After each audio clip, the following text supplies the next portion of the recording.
The U.S. is indeed is on high alert after Iran signaled they could carry out a strike on Israel in coming days. Biden says our commitment to Israel's security is ironclad. You just heard that. Retired Lieutenant Colonel James Carafano joins me. In light of this threat, should America provide the weapons and support that Israel needs? Yeah, I don't think that's the issue. The issue is, how do you deter Iran? And the problem from day one is that Biden follows the same playbook as Obama, which is this kind of incrementalism, which is first you engage the bad guys and try to give them everything they want, and then when they get aggressive, you do just a little more to get them to stop. And the opposite of that is you move what's called to escalation dominance, because these guys are actually weaker than we are. We're the stronger party here, so we should be hammering them. And everybody's talking about missiles and everything else. Is what would really hammer the Iranian regime into the ground tomorrow, and that is for the U.S. to aggressively seek to cut off all their oil exports. That would send a message, but we won't do that. No. Biden won't do that because that would drive up the price of oil, and he doesn't want to do that before the election. So what do you think we're going to do? We will do the minimum we can to try to get through this crisis.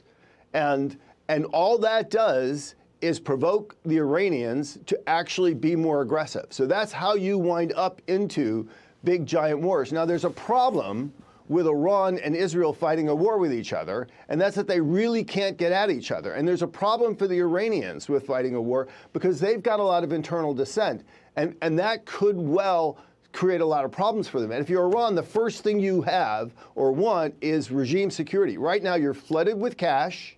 The Americans really aren't containing with you. Everything's going your way. So, yeah, do you want to get more aggressive and really show who's tough here? Sure, great. But do you really want to get to a big war like you did with Iraq that gets really debilitating the regime? I don't know. So I'm trying to read between the lines, James. Are you saying that a direct attack on Iran or an Iranian direct attack on Israel is unlikely because they don't want to escalate that much? No? No, I don't think it's unlikely. I think it's likely because Biden has actually created the conditions that the Iranians think that they could do this and get away with it. Look, and we know Israel is going to defend the population of Israel. If Iran strikes Iran, Israel is going to strike back. Now, does that automatically mean that's going to lead to World War III? That I don't think is necessarily true.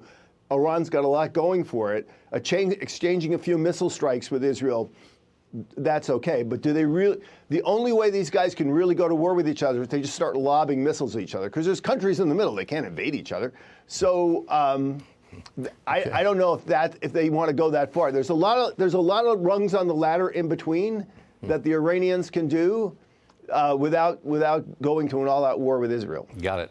I've got another one for you, James. FBI Director Wray, concerned about national security. Here's what he says, quote, "Looking back over my career in law enforcement, I'd be hard-pressed to think of a time where so many threats to our public safety and national security were so elevated all at once. But that is the case as I sit here today."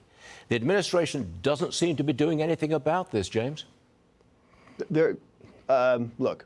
You know, I've said this a million times, is everything we did after 9/11 to prevent 9/11, we have not only undone all of it, we've actually made ourselves more vulnerable to a 9/11 attack today than we were on 9/11. And that's because of the open border? It's not just the open border. The open border is a complete give me. It's like we've given them a playbook on how to bring a cell here and attack us. But it's not just the completely open border. If you look at what we've done with the entire infrastructure, including the FBI, we have them running around doing all kinds of things that have nothing to do with actually securing and protecting us. You know, we've got them. Our Department of Justice is running around doing all kinds of political actions that have nothing to do with everything. People are demoralized. They can't focus on the day job. So it's not just that, you know, we've taken the troops off the northern wall. Like, you know, we have the troops fighting with each other while the bad guys are coming in. So it's worse than just opening the border. We've neutralized our capacity to quickly respond. Tell us how it is, James Carafano. Thanks very much indeed, James. We'll see you again soon.